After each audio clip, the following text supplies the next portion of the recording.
아버지 고맙고 감사합니다. 저희들을 사랑해 주셔서 근본 54사 내 성경이라고 하나를 주셔서 새벽일을 기도하고 이렇게 귀한 전에 와서 말씀을 듣게 하시니 너무나 감사드립니다. 오늘 시간에 우리의 마음의 눈을 밝혀주시고 지혜와 계시의 정신을 주셔서 하나님의 말씀을 잘 묵상할 수 있도록 은혜를 베풀어 주시옵소서. 부족한 종은 별게 순종하며 솟아오는데 오직 하나님께서 불쌍히 주셔서 연약한 모습을 다 십자가 위에 감춰주시고 하나님의 비밀만을 온전히 드러낼 수 있도록 축복하여 주시옵소서. 금년이나 선하님 모두가 함께 은혜의 자리가 되게 하시고 우리가 다시 한번 이 시대에 귀한 말씀을 잘 묵상하여 마지막 때 귀한 사명들을 이루어갈 수 있도록 함께해 주시옵소서. 오늘도 주님께 의지하오되 예수님의 이름으로 감사하며 기도드립니다. 아멘. 할렐루야. 저는 8번째 마태복음 13장 비유의 말씀을 같이 나누게 될 이한근의 목사가 나옵니다. 감사드립니다.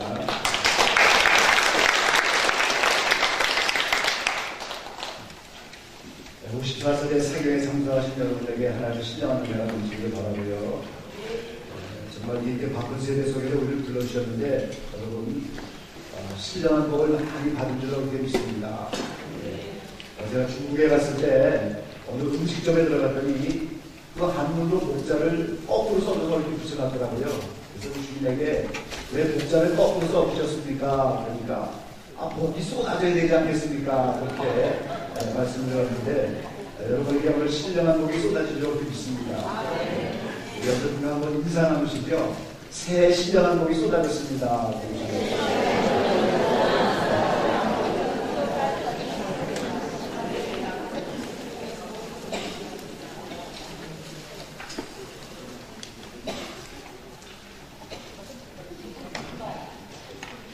네, 저희가 성경의 핵심이라고 하는 이 집회는 요한계시록을 해석하려고 하는 그런 집회입니다.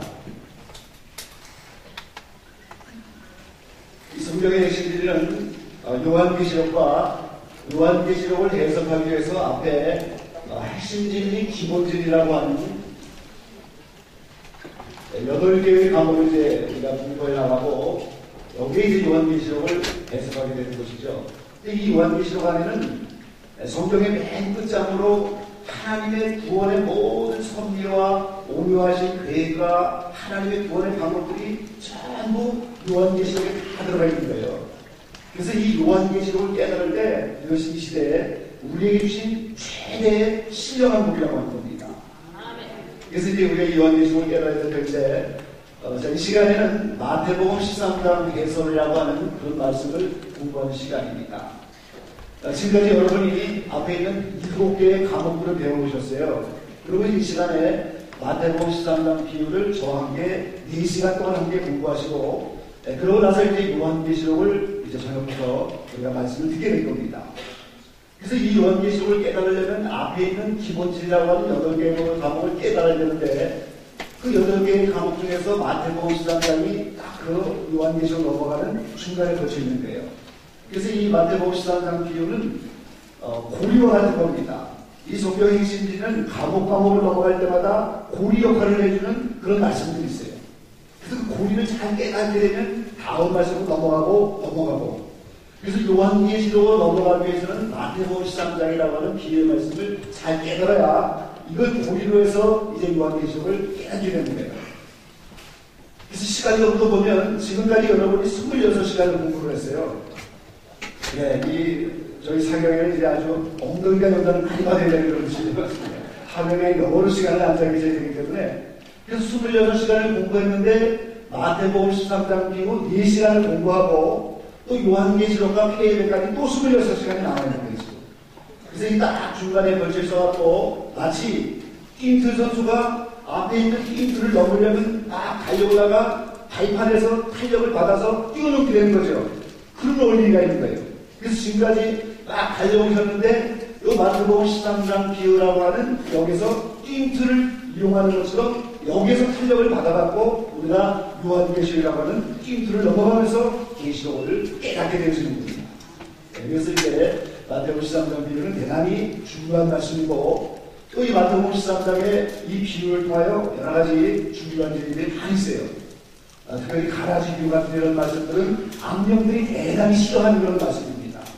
이 시대에 적수라든가 악령, 사탄이 가장 싫어하는 그런 말씀들이 있기 때문에 여러분이 좀 정신을 집중하셔갖고 귀를 잘 기울이시고 말씀을 잘 듣게 되시기를 바랍니다. 그래서 이제 이 마태복음 13장 비유를 연구하게 되면 우리에게 네 가지의 영적인 유익이 있는 것입니다. 첫 번째는 지금까지 배운 7개의 모든 과목들이 전부 진리의 말씀이다. 이걸 우리가 알 수 있게 되는 거예요. 이 하나님의 말씀은 반드시 진리지요. 진리는 영원한 것입니다. 진리는 불변하는 거예요. 그래서 지금까지 배운 모든 말씀들이 전부 진리다. 이제 첫째 과목부터 보면 핵심적인 인물을 통해서 이 시대가 성경적으로 마지막 때가 되었다. 뭐 불효자식이 생겨나고 부모님의 재산을 뺏어가려고 부모님을 죽이는 그런 시대가 돼서 말세가 아니고 성경 안에서 이 시대가 말세에 있다는 것을 우리에게 증명해 주기 때문에 우리는 이 시대가 말세인 것을 깨닫게 되는 거예요. 그리고 교회시대 이긴 자들 이런 연구를 통해서 이긴 자들이 바로 휴거되는 성도들이요 그분들이 예수님의 신부들이 되는 것이다. 이런 비밀들을 배우게 됐어요. 그리고 영계의 구조와 실상을 통해서 우리가 천국과 지옥 그리고 천국도 지옥도 아닌 중간에 영계가 있다는 사실을 그것이 심판되는 겁니다. 많은 분들이 오해를 하잖아요. 이제 천국도 아니고 지옥도 아닌 것이 어디 있느냐. 근데 간단하잖아요. 우리가 다 죽으면 심판을 받는다고 성경에 분명히 말씀하셨는데 그 심판대가 어디 있습니까? 그 심판대는 천국도 아니고 지옥도 아닌 곳에 있단 말이죠. 그러니까 오늘 이 영계의 구조와 실상을 통해서 우리가 영계의 원리를 배우게 되고 우리가 죄 때문에 천국에 가지 못할 때 죄가 무엇인가 특별히 속마음을 통해서 이 생명의 구조 인간의 영혼력이 어떻게 생겼는가 그런 비밀들을 저희를 배우게 됐어요. 그리고 이제 속죄보험 아마 이런 속죄보험을 지금까지 수십 년의 신앙생활에도 처음 듣게 되신 분들도 많이 계실 줄 알고 있습니다.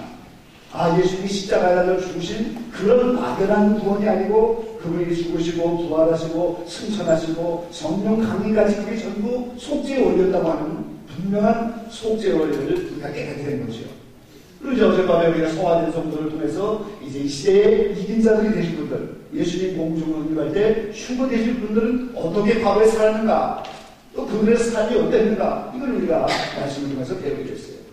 그리고 이제 7몇 시간을 통해서 영적인 성장론을 지금까지 박상진 목사를 통해서 지금까지 우리가 배워왔죠.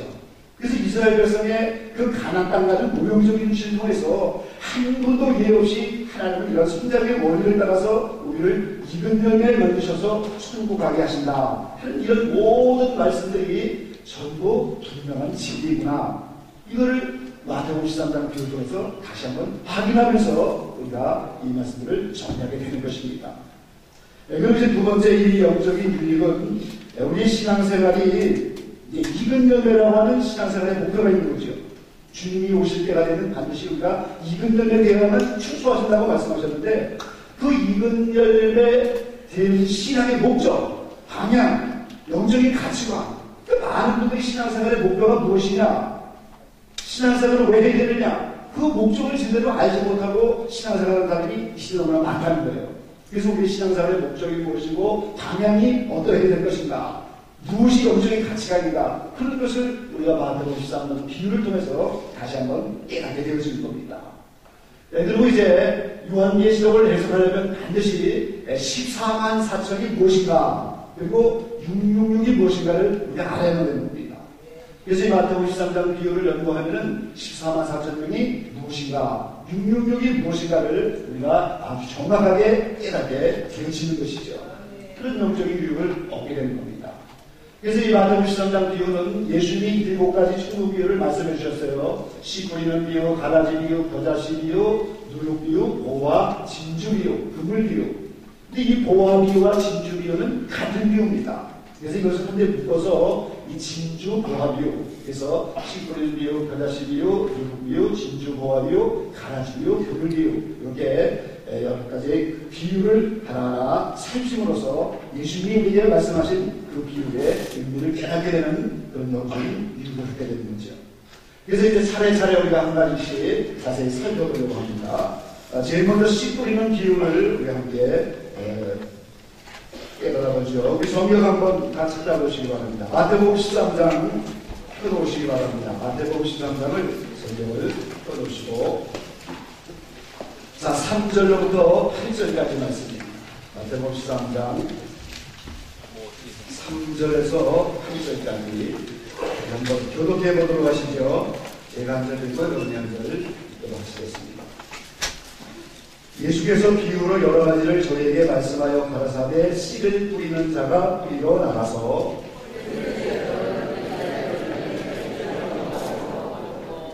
더러를 두기 얇은 돌밭에 떨어짐에 벽이 깊지 아니하므로 곧 싹이 나오나 더러는 가시떨 위에 떨어짐에 가시가 자라서 기운을 막았고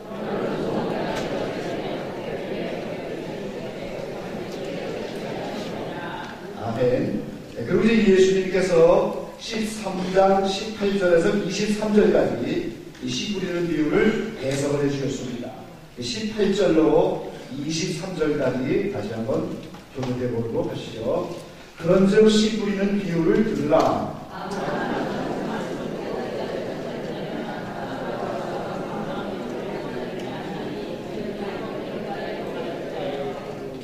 돌밭에 뿌리었다는 것은 말씀을 듣고 즉시 기쁨으로 받되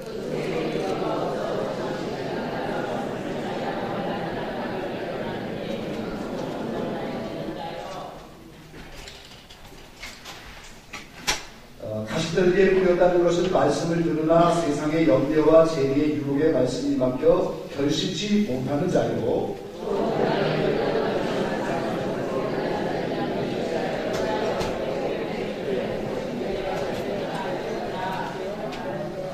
아멘. 자, 이 하나님의 말씀이 씨앗을 뿌릴 때 네 가지 결과가 나타난다고 말씀하시고, 여기에 우리가 이걸 해석해 보면은 하나님께서 이 세상의 모든 사람들의 마음을 네 가지로 분류하신다고 하는 거예요. 그래서 이 하나님의 말씀이 떨어지면은 네 가지 결과가 나타나는 것인데, 자, 이 기운의 초점은 좋은 밭이 되어져야 한다는 것입니다. 우리가 좋은 밭이 되어야만 30배, 60배, 100배로 열매를 맺는다 그랬어요. 자, 여러분, 천국이라고 하는 것은 우리가 사랑으로만 이루어진 나라인데, 너희가 원수를 만나면 그 원수를 사랑하라 이렇게 말씀하셨는데, 그 말씀을 우리가 다 알지요. 그 말씀이 내 마음에 떨어졌는데 내가 그 말씀에 대해서 30배, 60배, 100배 열매를 지금 맺고 있는가? 자, 7번씩 7번이라도 용서하라고 말씀하셨는데 그 말씀에 의해서 내가 지금 그 말씀을 가지고 30배, 60배, 100배로 열매를 맺고 있는가 하는 거예요. 그 천국이라서는 용서 하지 못하는 사람이 천국에 있을 수가 없고 미워하는 사람이 천국에 살 수가 없는 거잖아요. 그러니까 우리가 말씀을 듣고 많은 열매를 맺게 되는 겁니다. 근데 그 많은 열매를 맺으려면 반드시 좋은 밭이 되어져야 한다는 거예요. 그래서 이 비유는 좋은 밭이 되어야지 되어진다는 것을 이제 우리에게 말씀해 주는 거죠. 그럼 먼저 우리 씨앗이 무엇일까 하는 겁니다. 씨앗. 이 씨앗은 하나님의 말씀입니다. 복음 진리죠. 그럼 이 씨앗을 뿌리는 사람은 누굴까요? 바로 전도자, 복음을 전하는 사람입니다. 그리고 씨앗이 떨어진 밭은 무엇인가? 그게 바로 우리의 마음이라고 하는 거예요. 그러니까 각 사람의 마음 속에 하나님의 말씀이 떨어지면은 그것이 이제 각각의 마음밭이 되어지는 것이다 하는 거죠. 그래서 주님께서는 이 마음밭을 네 가지로, 이 세상의 모든 사람들의 마음밭이 네 가지로 구분하신다 하는 겁니다. 그래서 이 마음밭이 네 가지인데, 자, 길가가 있고, 자, 그 다음에 무슨 밭이에요? 돌밭. 그리고 가시밭. 그리고 이제 좋은 밭이에요. 옥도라고 하죠. 좋은 밭. 이렇게 네 가지의 마음밭이 있는데, 우리가 이제 분명히 알아야 되는 것은 이 마음밭이 하나님께서 여러 가지 시험을 통해서 이 마음밭을 하나하나 성장적으로 만들어 가신다고 하는 사실입니다. 이 마음밭이 어느 날은 이제 내가 돌짝밭이 되어 있고 어느 날은 내가 좋은 밭 같고, 그러니까 어느 때는 신앙생활을 잘하는 것 같아서 내 마음이 열매도 많이 맺고 좋은 밭이구나. 그러다가 어느 날은 시험이 되고 여러 가지 마음이 어려면 에휴 난 다시 돌밭이구나 이렇게 할 수가 없다는 거예요.